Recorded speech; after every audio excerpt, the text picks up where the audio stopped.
ত্রিপুরায় জাতীয় কংগ্রেসের শক্তি আরও এক ধাপ বৃদ্ধি পেল।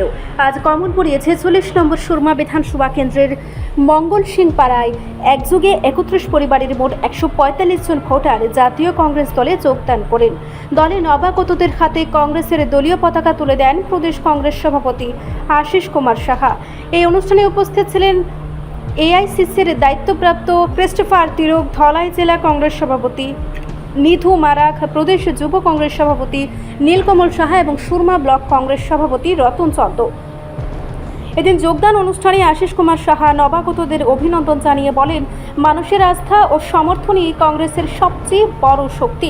আগামী দিনে দলের আন্দোলন ও সাংগঠনিক শক্তি আরও বৃদ্ধি পাবে বলেও তিনি আশাবাদ ব্যক্ত করেন। ভালো অবস্থা, আমরা আজকে এটা প্রত্যক্ষদর্শী।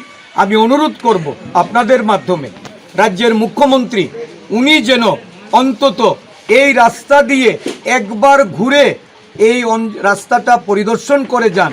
উনি জার্নিটা কীরকম হয় এটার সম্পর্কে একটা অভিজ্ঞতা গ্রহণ করেন। আমি আপনাদের মাধ্যমে রাজ্যের মুখ্যমন্ত্রীকে আবেদন করছি। ধন্যবাদ। রিপোর্ট সংবাদ প্রতীক্ষা।